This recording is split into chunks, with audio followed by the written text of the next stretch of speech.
Hello everyone, welcome to another Mondays with Michele video. This week's topic, exploring tables. I'll show you how to create tables, resize columns, and apply formatting. I'll also discuss how to customize your tables to create more complicated layouts. Let's get started. So what I wanted to talk about this week, as I said, is exploring what we can do with tables. So to create the table, there are several ways. Basically, you go to your Insert menu, click on this little grid picture or the little drop-down arrow, and you get a mini dialog box with some options. Okay, so if I want a 3-column table, I would hover over these squares, hold my left mouse button down, and just drag through the number of squares I want. If I wanted to create 2 or 3 rows, I can just pull down and it's highlighting basically the grid. And as you can see, it's drawing that table on my page. Now, moving from cell to cell, if I want to type in information, I don't have to use the mouse to click in the next cell. I can just press the tab key and it automatically moves me to the next cell. If I click the tab key again, it goes to the next row. The nice thing is, if I have typed something in this last column, this last cell, and I actually want a new row, if I press the tab key, it's smart enough to know I want to add a new row. So you can add new rows just by tabbing through. So when I'm creating a table, I usually just create 1 or 2 rows and then add new rows as I go. So that's one way to create your table, is by dragging through those squares. Another way is going back to this Insert Table. You've got an Insert Table command. If I click on that, it actually brings up a box which lets me type in how many columns, how many rows. So I could say I want 4 columns, I'll do 3 rows, and click OK. And there you have it. The third way, and this is something that I believe is fairly new, it may just be in the last few versions of Word. There is a way you can draw the table. Basically, if I select Draw Table, my cursor has turned into a pencil. I literally draw and mark where I want my columns. And if I want to split this into 2 rows, it's made 2 rows. If I want 3 rows, I just split one of these rows. It creates another row. If I now want to type, I can type in them just like I could any of the other tables that were created using the other methods. So I found that was really handy to be able to do my table by just drawing it. So now that we know how to create the table, let's look at how to resize the columns, because usually that's something you'll need to do. When you create a table, it defaults to every column is the same size. And when you start typing in text, you usually find that you want to resize the columns. So this table that I've created, I probably want to make the name column a little bigger. so that Sherlock Holmes in the second row there is just on one line. There are a few ways I could resize this column. I could click anywhere in the column that I want to resize. So I'll click just in the column in the cell that says Sherlock Holmes, and you'll notice the flashing line is my cursor showing where I've clicked. And that's where if I was going to type something else, that's where the typing would start. If I move my mouse, you'll notice my mouse is this letter I shape that's moving around on the screen. So as I move my mouse close to the border between column 1 and column 2, you'll notice that all of a sudden that I has changed into a left and a right arrow the minute I touch that cell border, the column border. Now that it's changed into the left-right arrow, all I have to do is click the left mouse button, hold it down, and I can now drag that border to the left or to the right. So I can just drag that border over until Sherlock Holmes fits on the one line. And then I let the mouse button go, and that border is now in place. I could do the same thing with the next column, because what you'll notice when I drag the border back and forth, what it's really doing is borrowing space from the neighboring column. And that might not always be what you want to do. So in this case, I fixed the problem with Sherlock Holmes. But if you take a look at my heading here, member number no longer fits on one line. So now I have to resize this column. So if I click anywhere in this column, it doesn't matter which cell, I just click in that column, move my mouse until I get those left and right arrows, as you can see here, and I can drag until everything fits on one line. And now again, it's borrowed space from column 3. So the only way I'm going to be able to fix column 3 is by actually making that column a lot wider. And I can do that again by clicking in the column, getting those left and right arrows when I hover over the cell border, click the left mouse button, and then drag to the right. So this is the only one of the adjustments I did that is actually widening the overall table, because basically there's no other cell to borrow space from. There's no column to the right to borrow space from. So dragging the border of the very last column in your table will allow you to make the table wider. So that's one way of resizing your columns. Another way of resizing is to select an entire column. So let's say I want to select this first column.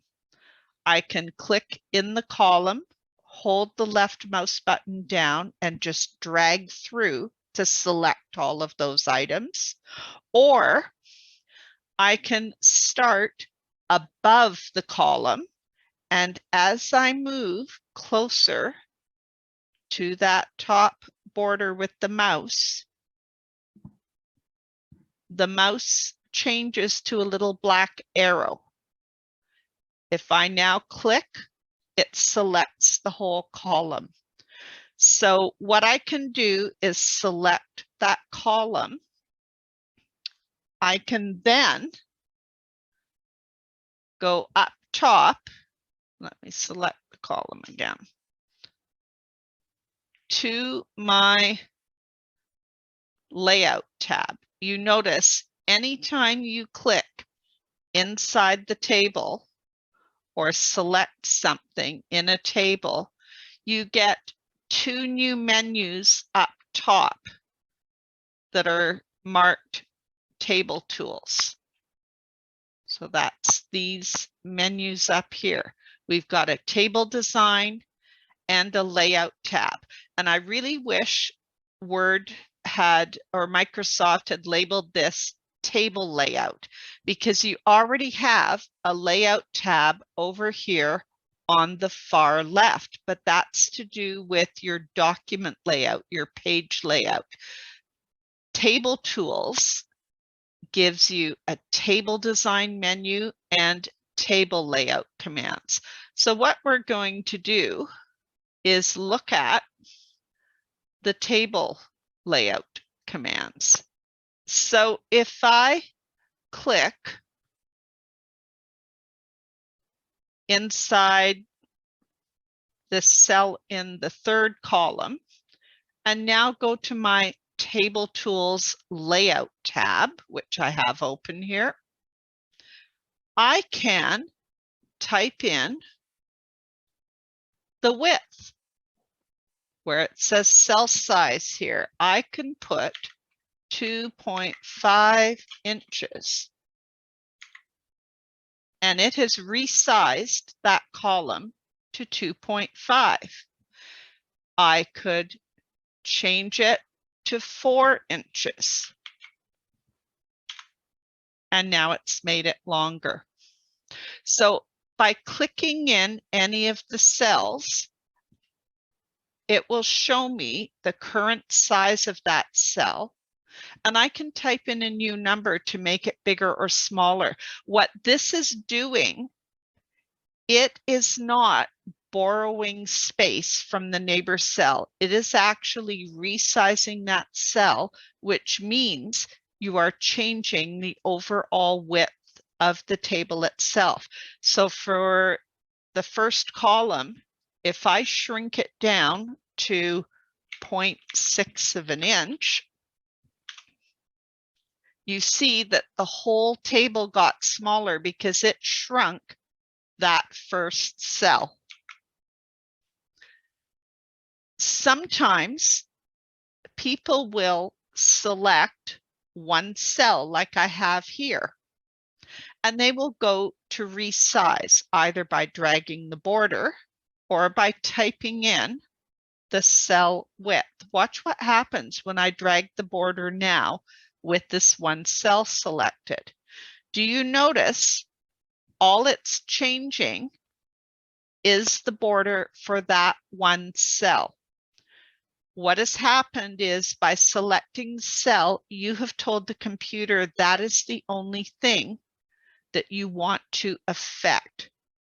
So if what you want to do is change the width of the whole column, you've got to make sure you select the whole column or just click in one of the cells. If you click in one of the cells without having it selected, Word assumes that you want to resize that whole column.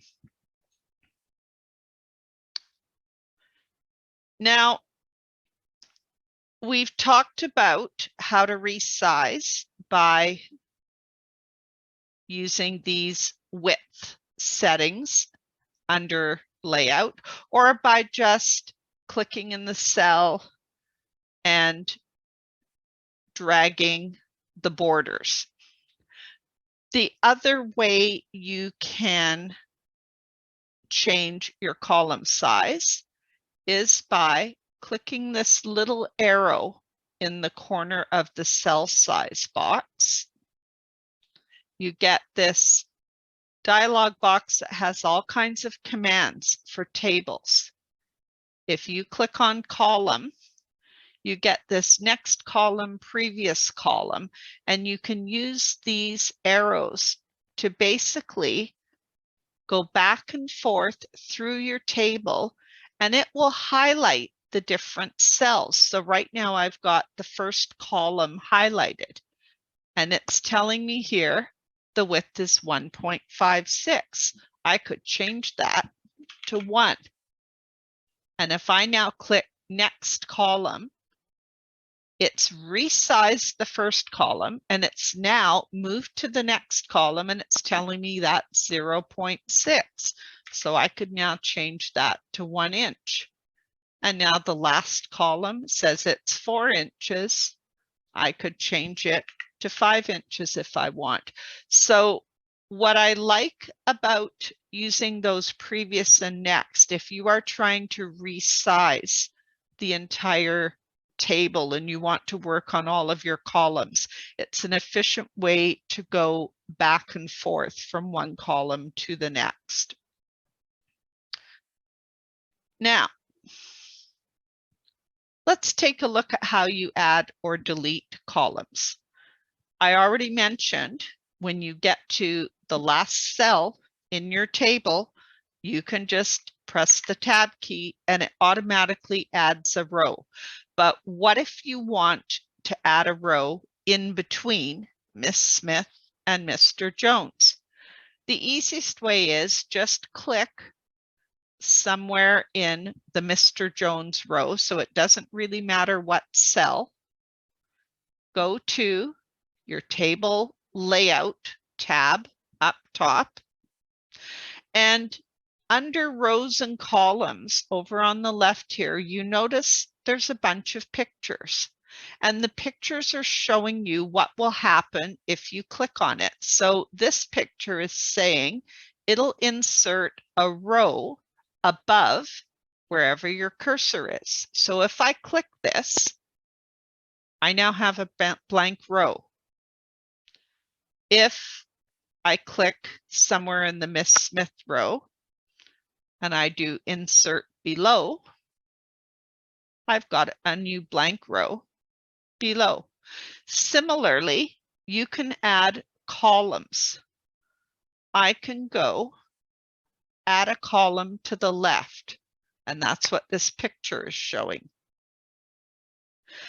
The thing to remember is it's going to default adding a column the same size as the column that you've clicked on.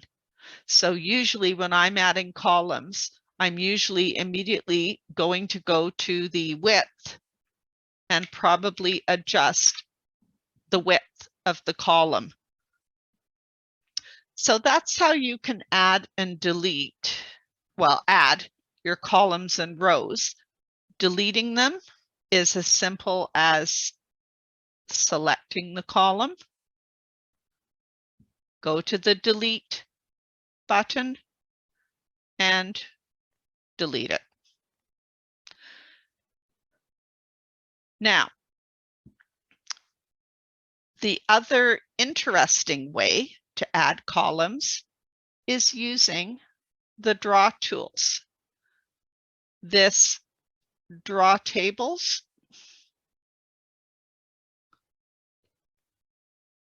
if we click on draw table and I wanted to add another column, there it is.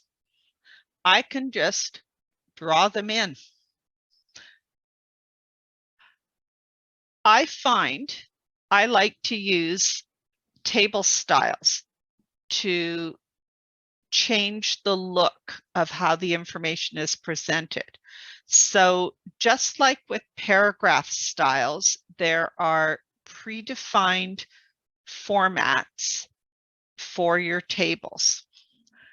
And to get the biggest benefit from using these table styles, you're going to want to first identify the header row. And usually your tables will have headings. If they do, you want to tell the computer that that first row is the header. So you are going to go to Table Design at the top here. And this little checkbox on the far left that says Header Row, I'm going to click that. And you'll notice that as soon as I click that, we have some different options showing up in these table layout styles. Because I said I've got a header row, all these styles show this thicker border between the headings and the details. If I take that header row off, you notice when I kind of hover over each of these styles, there is no difference in the border between the header row and the data. So I'm going to put header row on so that I'm getting predefined styles that have header row. I like using this banded rows. If you have a large table, it can make it a lot easier to read the data and make sure you don't lose your place if you use striping on the actual data. And that's what banded rows means. So if we look at some of these options, you'll notice the banded rows can make it easy to kind of follow along and see the data for that particular entry. If you were doing a table where you wanted to have numeric totals like financial information, you would include this total row. And you notice now it's assuming the last row of my table where I've got Johnson and Judy in 1801, it's assuming that would be numeric totals. So for financial information, you would want to say, I have a total row. The list of all the possible layouts, if you click on this little arrow, you have quite a few. So if I chose something like this, grid table 4, accent 1, it has applied formatting to my table with just one click of the button. And I can change these settings, but notice as I add new information, it's automatically continuing that table striping. The other thing I like to do for all of my tables is, in addition to defining the header row, the other thing I want to do is go into this layout tab, and I'm going to tell it that I want to repeat the header row. So if I click on this little arrow, I click on table, or click on row rather, this little command, repeat as header row at the top of each page. That's really important because watch what happens now.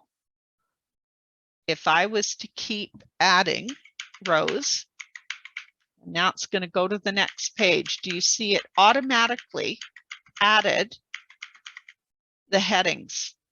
And when you're creating a book and you're inserting a table with the list of information, you don't necessarily know how much information you're going to have on the page. So being able to automatically have those headings repeated on the next page is really handy.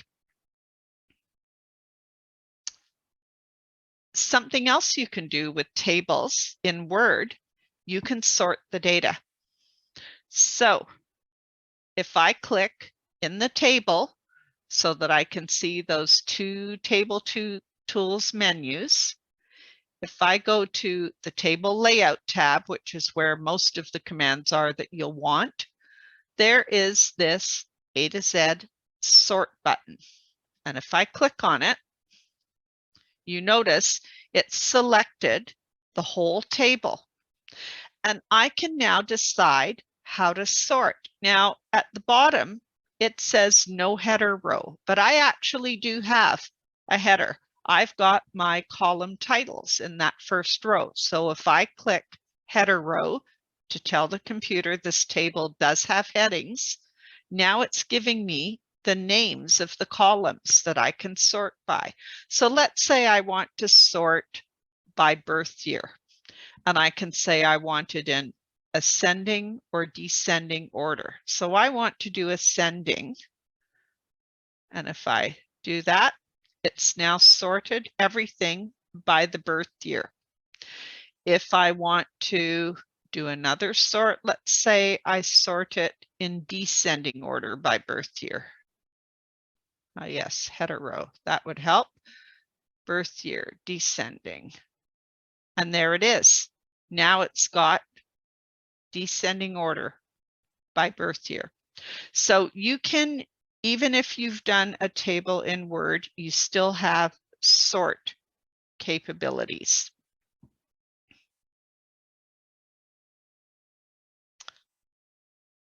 Another feature that I find handy is you can turn text into tables.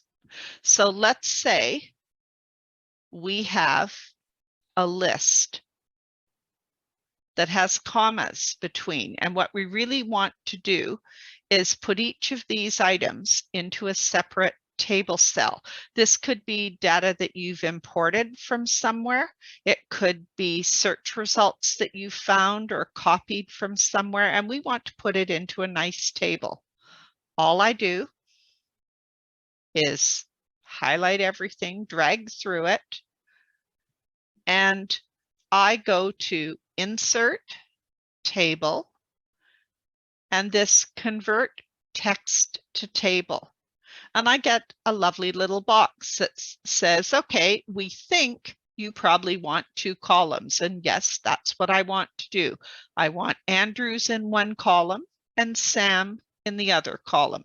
So I want 1 column for surname, 1 column for first name. And it's going to say this area at the bottom where it talks about separate the text. I can separate it every time it finds a comma. I could ask it to separate every time it finds a paragraph mark. In other words, every time I've pressed enter.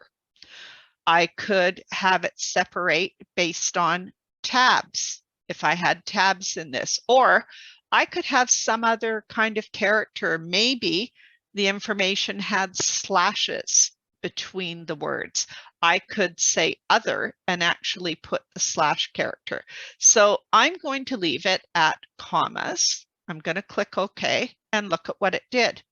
It separated the text into a table, which I can now apply a table layout to make the formatting nice. I could resize the columns. I could do whatever I want. Similarly, here's a list that uses tabs between the terms. So I could select it all, because instead of the tabs, I want to turn it into a table, so I can resize columns instead of having to redefine where all my tab marks are. I go to Insert, Tables, Convert Text to Table. This time it's recognizing I've used tabs. Click OK and look at that. And I can now resize the borders. I could apply one of the lovely table layouts. So all kinds of activity, all kinds of things I can do to change the look of the information. I could put a caption on this table, just like you can put captions on photos. So there's a lot of reasons why you might want to put things into tables, especially if you want to be able to reference it later. We talked about turning text into tables. Well, you can also turn tables into text. So if I have a table, I just select the table, the quickest way to select a table is to click on this little square in the top left, and that just highlights the whole table. And over on my table layout tab at the top here, we have a button that says convert to text. If I click on that, it says, how do you want to separate the text? Well, I want to separate it into tabs between the words. And that's what it's done. It's created a list separated by tabs. If I wanted to change it to commas, it's created a list where everything is separated by commas. Now, the last thing I'm going to show you is what I call fancy layouts, or reasons why you might want to use different table layouts. So let's say you were creating a table where you had surname, first name, and then you have quite a few different pieces of information. So in this first example, I've got them set up as a bullet list showing the birth date, the death date, the mother's name, father's name, the spouse's name. But another option might be to set it up with each of those detailed pieces of information on its own row. But I probably don't want to see all these blank lines for Smith and for John. So there's a couple things I could do. One option, I could just hide those borders. So to hide the borders, if I go into table design and I click on borders, I get some options here. So I could say, I don't want to see any borders, or I want to take off the inside borders. So you can decide what you want to do. For instance, if I say, I don't want the inside borders there. Whoops. And I'll do the same thing here. I don't want any of those inside borders. So I'll just remove them. The borders are still there. If I drag through, you can see the lines are still there. I've just hidden them. So that's one way to get that look. The other thing I could do, though, is I could merge the borders. And merging means, I'll do it on this cell. Merging means I want to make all of this into one cell. So if I go to layout and I go over here where it says merge cells, everything that I have selected will be merged into one cell. So this time, if I drag through, you notice there are no separations into separate rows the way there is with this cell. And you might be asking, what's the difference? Well, if I want to add a picture to my table, I can put a picture in. Because this is a merged cell, it does not affect the spacing of any of these items. But if I was to put that picture in one of these rows, so if I paste the picture in here,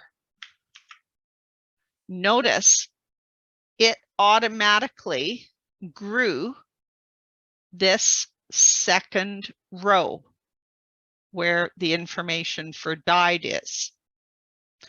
If I was to paste it in this merged cell, and let me get rid of the other one, you notice it doesn't affect the spacing of the other information. So it's just a way of giving you some more options on how to work with your tables. And then in this case, I applied a style. I added striping so that I could communicate the information in a way that made it easier to read. I hope you enjoyed this week's video on tables. Some of you have asked if I had a handout with step-by-step procedures covering what I discuss in the videos. Check back later in the week. When the handouts are ready, I'll post the link in the video description. Thanks for watching.